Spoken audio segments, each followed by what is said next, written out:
welcome to the Fire Service Warrior video blog, episode number 5. Today, what we're going to talk about is fitness. We're going to talk about that fifth point in our ethos statement. Fire Service Warriors acknowledge that to reduce the risk of cardiac compromise, they will maintain an elite level of fitness.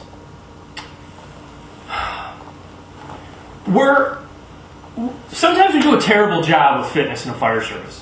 There are so many firefighters in this country who can only be said to be in shape if egg is the shape that we're talking about, right? We've all seen it. That person that can't even buckle the waist strap on their SCBA because it won't fit. I had a student in a fire academy class tell me one time, I can't fasten my seatbelt, instructor. And my response was, well, then maybe you need to do something about that. The reality is the operating environment that we have to function in on the fire ground is physically incredibly demanding. Studies have shown that when firefighters are doing their general tasks, pulling, dragging, climbing, chopping, fighting fire, we expend energy at roughly the same level that Navy SEALs do during combat dives and that professional boxers do. That measurement is in what they call METs, or metabolic equivalent tasks. One MET is what most of us are expending right now, sitting here watching this or listening to me, reading, whatever. General state of rest, the amount of oxygen and energy your body uses. 12 METs is about the same level of intensity as a 8-minute mile if you're running, to give you a frame of reference there.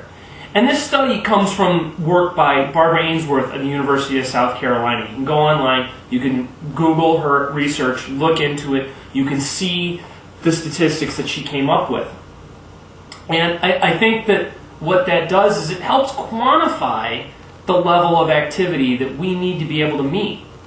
NFPA, in their 1582 and 1583 standards on health, medical exams, and fitness programs, have examined this and said that we need to be able to exercise at 12 METs without showing any signs of cardiac compromise. That is a requirement according to the NFPA.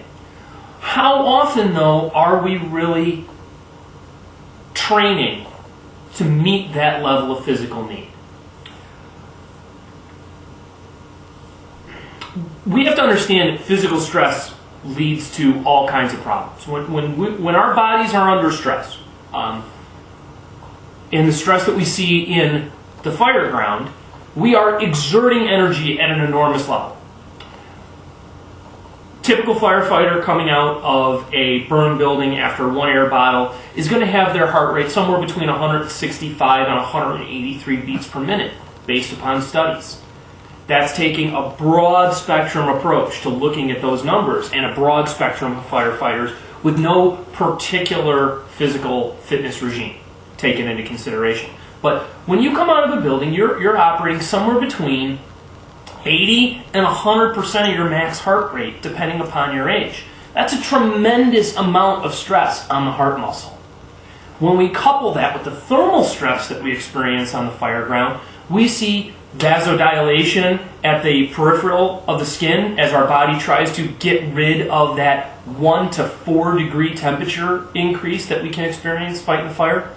So now we've got the heart pumping hard, vasodilation, and because of the thermal stress, we also have the potential for reduced stroke volume. The heart muscle is less capable of pumping the same volume of blood.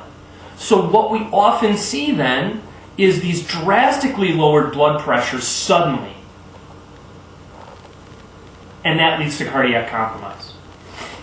Think about the statistics. What's happening on the fire ground? In 2010, we had 85 line-of-duty deaths. One of the best years ever since we started recording line-of-duty deaths. 52 of our line of duty deaths last year were caused by stress or overexertion. Heart attacks, strokes, cardiac compromise. 61% of those firefighters that we lost in the line of duty last year died because of a heart attack or a stroke.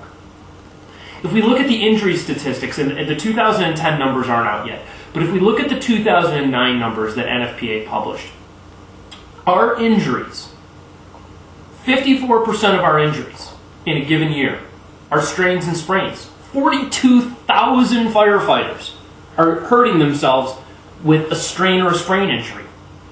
Another 2,000, or roughly 2.5% of our injuries, are dislocations and fractures. And roughly 1,100, or 1.5% of our fireground injuries, our total injuries every year are because of heart attacks and strokes. So we had 52 firefighters that succumbed to their injuries in 2010 because of heart attacks and strokes. And the statistics will probably bear up that we have roughly 1,000 more a year that have a loss of time injury from work because of a heart attack or a stroke. This is a difficult job. It is a physically demanding, physically stressful job. We cannot mistake that. So we must embrace a culture of fitness. We have to understand that it's our responsibility to train, not just so that we can do our job, but so that we can go home at the end of the call, right? I want to go home to my wife and kid. I accept the fact that my job is incredibly dangerous and has the potential to kill me. And I'm willing to accept those risks. But it's on me to minimize those risks. One of the biggest ways that I can do that is by striving for that elite level of fitness. Well, how do we do it? How on earth do we achieve this level of fitness, Chris? I know what you're asking. There's a ton of different ways out there. But what we need to find is a program that will train us in a way that mimics the way our bodies act on the fireground, right? We are rarely doing bicep curls on the fireground. We just don't do them. What we do is we use multiple body systems. We use compound movements. We're using our legs, our back, our shoulders, all at the same time to try and achieve a result, like pulling a ceiling, or trying to perform a drag of a downed firefighter, or trying to assist a victim down a ladder. All of these systems are working at the same time. So what we have to do is develop a fitness regime that is going to exercise us through all of those systems, right? There's a couple of different programs out there. Some things that I've used, some things that I like. There's a million things out there. You just have to do the research, okay?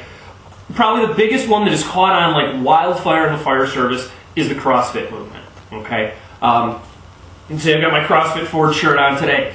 CrossFit is about physical fitness across broad time and modal domains, as they would define it. It is intense, and it is taking over as sport, fitness as sport. It's a very interesting thing if you haven't looked at it. But there are other programs out there other than CrossFit. There's SEAL Fit, Coach Mark Devine's program that is based upon the physical fitness regime of the Navy SEAL teams. Okay, Coach Devine was a active duty SEAL. He's a commander in the Naval Reserves now. Runs SEAL Fit out in California. Check out his website. He's got great stuff on there. If you're looking for just pure, raw strength development, and we have to understand that we need both strength as well as a cardio endurance piece. The work of Mark Ripito, his starting strength program is phenomenal. The stuff that the guys at Westside Barbell are doing. There's all kinds of programs out there. But that fitness component isn't just working out, right? And we shouldn't look at it as working out. We should look at it as training for the fight. The reality is our fitness level is the foundation of everything that we can do on the fireground.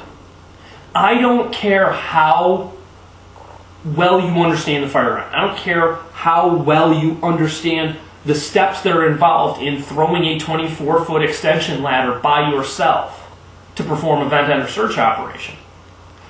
If you don't have the physical tools to do that, you're going to fail. Or you're going to hurt yourself. Or you're going to hurt your partner because you're not able to keep up your end of the system.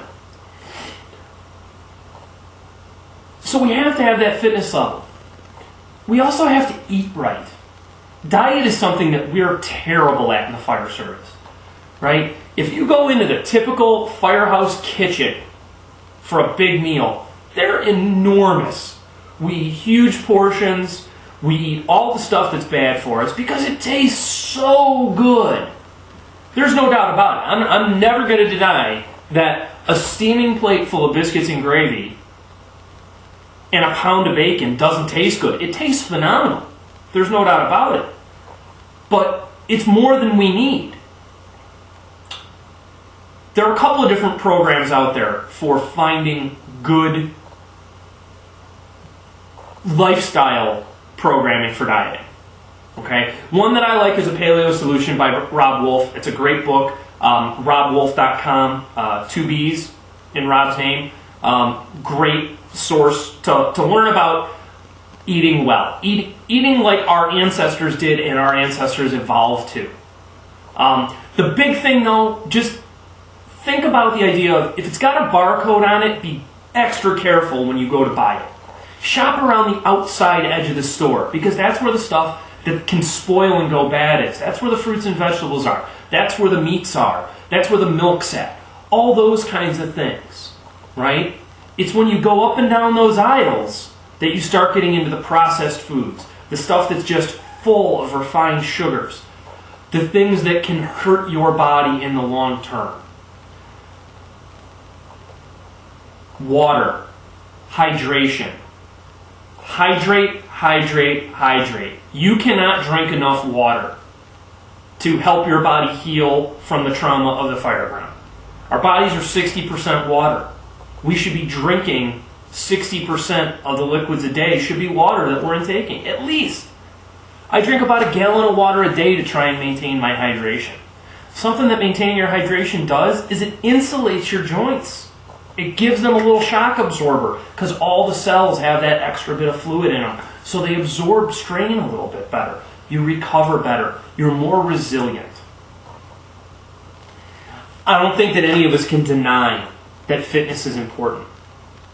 But the difficult part is implementing a fitness regime that will train you to excel on the fire ground hurts. It's painful. There's no doubt about it, especially when you're starting out. And if you're not using a trainer or a coach to learn, you're even more at risk. Because what happens is that first day when we go to work out or the second day, we just go crazy and do all kinds of stuff. And a day later we can't get up out of bed because we're hurt and we're broke down because we didn't slowly ramp up the intensity. Whatever program you find, figure out how to scale it for yourself. Figure out where your starting level is and work from there. Develop a method of keeping yourself safe on the fire ground. So that's today's message. Fitness, go out, get fit, check out a program, find something that works for you.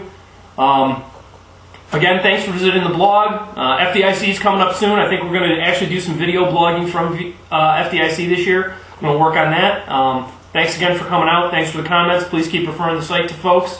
And we'll see y'all soon. Have a good weekend. Cheers.